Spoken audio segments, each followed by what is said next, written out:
안녕하세요, 주야TV입니다. 오늘은 원피스 1099화 풀버전 리뷰 및 분석입니다. 영상 바로 시작합니다. 1099화의 첫 시작은 자연군에 퇴위된 백호리 왕이 다시 소로베 왕국에 등장하는 장면으로 시작합니다. 소로베 왕국으로 다시 돌아온 백호리 왕은 고어 왕국의 왕이 그레이 터미널을 불태운 뉴스를 확인했고, 백호리 왕은 좋은 생각이라며 말을 불태우고 시위하는 사람들을 총살하기 시작합니다. 이 소식을 들은 쿠마는 더 이상 참을 수 없다며 분노하며 궁전을 파괴하고 백호리 왕을 제압합니다. 그리고 이 사건은 주 소로베 1인 혁명이라 불리게 되죠. 그리고 마리주아에서 세터는 소로베 왕국에 새로운 왕이 나타났다는 소식을 듣게 됩니다. 그리고 장면은 다시 쿠마로 전환되고 사람들은 쿠마에게 소로베 왕국의 국왕이 되어달라고 요청하죠. 그리고 쿠마는 결국 주민들의 요구에 따라 어쩔 수 없이 국왕이 됩니다. 다만 쿠마는 여전히 교회에 살았고 소로베 왕국을 실질적으로 다스린 건 두세 대 전의 왕 불독이었죠. 그러던 어느 날 본인은 우연히 나이나이 열매를 먹게 됩니다. 그리고 현재 자주 변하는 어른 모습으로 변할 수 있게 되죠. 그리고 불독은 그의 어머니 코니와 함께 교회를 방문합니다. 그리고 본인은 코니를 바라보며 코니처럼 변신을 연습하고 코니와 비슷해집니다. 그리고 불독은 쿠마에게 말합니다. 전 왕 백호리 왕은 세계정부 편에 섰네. 그리고 세계정부는 쿠마가 권력을 위해 백호리 왕을 전복시키고 소로베 왕국의 사악한 통치자가 되었다고 소문을 퍼뜨리죠. 한편 백호리 왕은 소로베 왕국을 되찾기 위해 세계정부로부터 해군을 빌립니다. 쿠마는 백호리 왕이 다시는 소로베 왕국에 발을 붙이지 못하도록 하리라 결심하고 불독 왕에게 본인을 맡기며 소로베 왕국을 완전히 이관하죠. 그리고 쿠마는 해군을 데리고 온 베리코 왕을 홀로 만납니다. 백호리 왕은 쿠마를 보고 소리치죠. 죽여버려. 저놈은 나에게서 왕국을 빼앗은 폭군이야. 다만 쿠마는 홀로 모든 배를 침몰시켜버립니다. 이 사건 이후 쿠마는 바다로 도망쳐 해적이 되었고 쿠마에게는 안 좋은 이명들이 붙게 됩니다. 한편 본인은 소로베 왕국의 성에서 코니의 보살핌을 받습니다. 그리고 본인은 코니에게 말하죠. 제가 10살이 되면 저는 아빠처럼 해적이 될 거예요. 장면은 쿠마로 전환되고 쿠마는 본인의 병 치료법을 찾기 위해 전세계로 여행을 떠납니다. 그리고 샤본디 제도에서 밀짚모자 일당을 보냈던 모든 장소를 방문하죠. 초파를 보냈던 토리노 왕국, 우흡을 보냈던 보인 열도, 나미를 보냈던 웨더리아까지. 그리고 쿠마는 그곳에서 사람들과 많은 이야기를 나누었죠. 한편 전세계를 돌아다니던 중 쿠마는 바다 한가운데 있는 배 윈드그라마에서 드래곤을 만납니다. 그곳에는 사보와 코알라를 제외하고 현재 모든 군단장들이 배에 있었죠. 그리고 드래곤은 쿠마에게 말합니다. 이방코프와 이나즈마는 체포되어 모두 임펠다운에 보내졌다. 그때 벨로베티가 쿠마에게 말합니다. 나는 동군 사령관이 되고 싶지만 드래곤은 당신이 허락하지 않는 한 누구에게도 그 자리를 주지 않을 거라고 하더군. 이에 쿠마는 말하죠. 입이 거친 여자가 군대장이 된다? 그거 좋지. 한편 드래곤은 쿠마에게 베가펑크에 대해 말해줍니다. 그리고 드래곤은 베가펑크가 펑크아제대에 있을 당시에는 어차피 만나는 게 불가능해 만나보는 걸 추천하지 않았지만 현재 펑크아제대에 사고가 일어나 베가펑크가 실험실을 옮겼다며 지금 새 실험실에 보안이 약할 때 얼른 베가펑크를 만나보라고 합니다. 쿠마는 떠나며 드래곤에게 말합니다. 고맙다 드래곤. 만약 내가 본인을 치료하면 나는 다시 너와 함께 싸우고 싶다. 이에 드래곤은 말하죠. 바람이 운명을 맡겨라 친구요. 장면은 본이로 전환되고 본인은 싸우는 법을 배웁니다. 심지어 어른도 제압할 정도로 싸움 실력이 늘죠. 그리고 쿠마는 본인을 제외하고 쿠마는 본이와 함께 에그에드에 도착합니다. 그곳에는 머리가 큰 베가펑크가 있었고 베가펑크와 쿠마가 이야기하는 동안 본인은 센토마루와 이야기를 하며 놀죠. 그리고 베가펑크는 쿠마에게 본이의 병을 치료하는 게 가능하다고 이야기합니다. 그리고 다른 병원에서 아직 사용되지 않은 세포이식이라는 새로운 기술을 사용할 거라고 하죠. 다만 클론을 만드는 것처럼 비용이 매우 많이 들 거라고 말해줍니다. 그리고 베가펑크는 쿠마의 피를 검사하는데 쿠마가 버커니아족이라는 걸 알고 충격을 받죠. 베가펑크는 쿠마에게 말합니다. 왜 나와 같은 정부 측에 온 거냐. 쿠마는 말합니다. 나는 드래곤을 믿는다. 그런데 내 피와 인간의 피가 어떻게 다르지? 이에 베가펑크는 말하죠. 아직 명확한 설명을 제시하기에는 충분한 샘플이 없네. 쿠마, 내가 만들 계획인 클론의 본체가 되면 무료로 본이를 치료해 줄 수 있다네. 이에 쿠마는 말하죠. 나는 본이를 위해서라면 어떤 조건이라도 받아들일 거다. 그런데 내 클론들을 만든다면 어떻게 사용할 거냐. 베가펑크는 말하죠. 다 해군이 될 거다. 이들은 레이저를 쏘게 해적을 물리치고 무고한 백성들의 방패가 될 튼튼한 몸을 갖게 할 거다. 그리고 장면은 마리조아로 전환되고 세턴은 이들의 대화를 도청합니다. 그리고 세턴은 말합니다. 베가펑크는 이 기회를 어떻게 활용해야 하는지 모르는군. 나에게 좋은 생각이 있다. 그리고 장면은 에그헤드로 전환되고 쿠마는 말합니다. 나는 너가 악마라 해도 어떤 조건이라도 받아들이려고 했다. 하지만 내 클론들이 사람들의 생명을 구해낼 수 있다면 이것이 내가 태어난 이유가 되겠지. 이에 베가펑크는 말합니다. 성인 군자가 따로 없구만. 그리고 쿠마는 말합니다. 아니, 나는 단지 파시피스타일 뿐이다. 그때 베가펑크는 답합니다. 나는 파시피스타가 좋다. 우리가 만들어낼 미래의 전사들을 파시피스타라 부르자고. 베가펑크의 마지막 대사로 1099화는 끝이 납니다. 이번 1099화에서 제가 주목하고 싶은 건 이제 쿠마의 과거 회상이 끝나간다는 겁니다. 이번 에그헤드 편에서 보니와 쿠마, 사이보그 관련 얘기가 나왔던 만큼 과거 회상에서는 쿠마가 왜 사이보그가 되었는지가 주된 회상 내용이었을 겁니다. 그리고 드디어 1099화에서는 쿠마가 파시피스타가 된 이유가 나왔죠. 역시 쿠마가 사이보그가 되었던 이유는 세계정부와의 어떤 약점이 잡혔었고 그 약점은 불치병이 걸린 보니였죠. 그런데 앞서 말한 것처럼 쿠마가 사이보그가 된 이유가 나온 만큼 이제 쿠마의 과거 회상이 끝날 겁니다. 다시 말해 1100화에서 다시 현재로 돌아와 에그헤드 편이 시작될 거라는 거죠. 그렇다면 우리가 생각해 볼 건 앞으로 에그헤드 편에서는 어떤 이야기가 나올 거라는 겁니다. 일단 가장 주목해야 할 건 제가 23년 9월 28일부터 밀고 있던 1100화에서는 몽키디 드래곤이 나올까입니다. 분명한 건 현재 본인은 세턴으로부터 죽을 위기에 처했고 세턴을 그나마 상대할 루피는 기절한 상태이며 조로는 루치를 상대하고 있고 상대는 세턴에게 묶여있는 상태입니다. 즉 밀짚모자의 적단은 아마 외부에서 도움을 받을 텐데 정말 드래곤이 등장할지 아니면 현재 철의 거인이 니카의 심장박도 소리로 움직이는 장면이 나온 만큼 철의 거인이 세턴을 상대할지는 지켜봐야 할 거로 보이네요.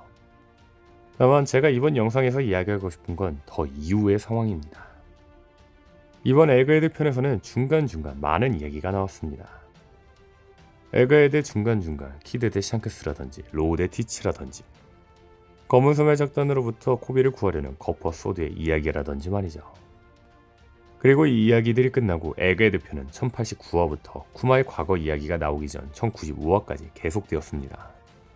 그렇다면 여기서 주목할 건 로빈입니다. 1090화에서 로빈이 루피에게 오르손과 통화 당시 코치를 하는 장면, 초파가 로빈의 부상을 걱정하는 장면, 베가펑크의 다음 목적지가 엘바프라 말하는 것에 놀라는 장면 이후 로빈은 1095화까지 한 번도 등장하지 않았습니다. 그런데 여기서 생각해볼 건 1090화 이후 1095화까지 밀짚모자 적단 중 한 번도 등장하지 않은 건 로빈뿐이라는 겁니다. 심지어 로빈이 에그헤드 편에서 등장한 1090화는 모든 밀짚모자 일당이 모여있을 상황이죠. 즉 로빈은 모두 모여있을 때만 등장하고 그 이후 등장하지 않았다는 건 이상한 상황이라는 겁니다. 물론 로빈이 보이지 않는다고 해서 로빈이 납치당했다고 이야기하기에는 애매합니다. 하지만 제가 걸리는 건 밀짚모자 일당의 다음 행선지가 엘바프라는 겁니다. 원피스 전개에는 특징이 있습니다. 원피스의 전개를 보면 각각의 자들이 같은 목표를 가지며 루피에게 부탁을 하고 루피는 그곳으로 향합니다. 예를 들면 펑크아자드에서 로우는 루피에게 카이도를 쓰러뜨리자고 하고 모모노스케와 키네모는 루피에게 와노쿠니로 함께 가달라고 요청합니다. 그런데 마침 루피는 사왕을 쓰러뜨리려는 목적이 있었죠. 즉 다른 자들의 목표가 우연히 같아 루피에게 도움을 요청하고 루피도 목적이 있었기에 이들을 도와주며 보스들을 쓰러뜨린다는 거죠. 다시 말해 현재 베가펑크의 목적지가 엘바프이지만 밀짚모자의 적단의 목적지 역시 베가펑크의 부탁이 아니어도 어쩔 수 없이 엘바프가 될 거라는 겁니다. 그렇다면 여기서 생각해볼 건 이번 진행되는 에피소드의 최종 목표는 세계 정부지만 중간중간 오다스미 티치의 움직임을 계속해서 강조하는 만큼 티치는 중간 보스로 추정된다는 겁니다. 펑크아자드 와노쿠니 편의 최종 보스가 카이도, 중간 보스는 도플라밍고처럼 말이죠. 즉 이번 최종 보스의 배경은 마리조아일 것으로 추정되는 만큼 다음 행선지인 엘바프는 중간 보스 티치의 배경이 될 확률이 높다는 겁니다. 물론 혹자들은 티치의 본거지가 하치노스인데 왜 엘바프에 가냐고 이야기할 수 있습니다. 다만 분명한 건 과거 어인섬에 있던 로드 포네그리프가 엘바프에 있을 가능성이 높기 때문에 로우에게서 3개의 로드 포네그리프를 얻었던 티치가 마지막 로드 포네그리프를 위해 엘바프로 갈 확률이 충분하죠. 그렇다면 다시 돌아와 밀짚모자 일당은 베가펑크의 부탁 말고도 어떤 이유로 엘바프로 가게 될까요? 제가 생각한 이유는 현재 보이지 않는 로빈입니다. 아시다시피 검은 수면적단이 에그헤드 근처에 다가오는 모습이 나온 적이 있습니다. 그런데 여기서 주목할 건 검은 수면적단이 에그헤드에 도착한 건 하루 전이라는 겁니다. 전체 18화 속 센토마로의 이야기를 들은 에그헤드의 연구원들은 에그헤드를 떠나고 루피 일행은 요크의 명령을 받는 세라핀과 대결을 펼칩니다. 이 상황들을 보여준 후 오다스는 나레이션을 통해 말합니다. 이게 유명한 에그헤드 사건 전날의 일부 자초지종인데, 그리고 마지막에 오다스는 나레이션을 통해 또 말합니다. 이 다음날에 맞이하는 사건의 결말은 세계에 생각지도 못한 충격을 주게 된다. 즉 에그헤드 사건의 결말은 연구원들이 떠나고 루피 일행이 세라핀과 싸우던 상황 다음날에 맞이한다는 겁니다. 그렇다면 여기서 주목할 건 에그헤드 상황을 세턴에게 보고하는 도베르만 중장입니다. 도베르만 중장은 연구중이 어떤 상황인지 설명하며 말합니다. 어제부터 하루가 지나 안에서 무슨 일이 일어나고 있는지 여전히 불명확합니다. 이에 세턴은 말하죠. 원래 있던 에그헤드의 연구원, 종업원들은 어디로 갔지? 도베르만은 답합니다. 어제 전부 섬에서 탈출했습니다. 앞서 말한 것처럼 1018화 속 오다스미 에그헤드 사건의 전말 전날에 설명한 당시 상황은 연구원들이 떠나고 밀짚모자 적단이 세라핀과 싸우던 상황입니다. 그런데 1089화 속 도베르만은 연구원들이 어제 배에서 탈출했다고 하죠. 즉 세턴과 키자루가 에그헤드에 진입한 현재는 에그헤드 사건이 일어나는 당일이라는 겁니다. 그렇다면 여기서 생각해볼 건 검은 쇠매 적단이 에그헤드에 도착한 건 연구원들이 탈출할 당시인 것처럼 묘사되었다는 겁니다. 즉 현재 검은 쇠매 적단이 에그헤드에 잠입했을 가능성이 매우 높다는 겁니다. 검은 쇠매 적단이 에그헤드에 현재 잠입하고 있는 만큼 로빈을 납치할 가능성도 충분하다는 거죠. 다시 말해 검은 쇠매 적단이 로빈을 납치해 마지막 로드 포네그리프가 있는 걸로 추정되는 엘바프로 가고, 밀짚모자 적단은 로빈을 위해 엘바프로 향할 수 있다는 겁니다. 그렇다면 여기서 주목할 건 에그헤드에 온 검은 쇠매 적단은 누구일까입니다. 현재 검은 쇠매 적단 누가 에그헤드에 왔는지 알 수는 없지만 시류, 피사로, 사나운울프, 바스코자, 구자는 하치노스에, 티치, 바노거, 바제스, 도쿠큐는 포네그리프 4번을 갖고 있는 로우에게 있었습니다. 즉 이번에 나타나는 검은 쇠매 적단은 지금까지 등장하지 않았던 데본, 라피트 등의 인물이 등장할 확률이 매우 높다는 거죠. 그리고 이어서 또 하나 생각해볼 건 요크입니다. 요크는 베가펑크를 배신하며 세계정부와 교섭을 했습니다. 다만 직후 세턴이 오기 하루 전에 세계정부가 베가펑크 본체뿐만 아니라 요크도 없애려고 했던 걸 요크는 눈치챘습니다.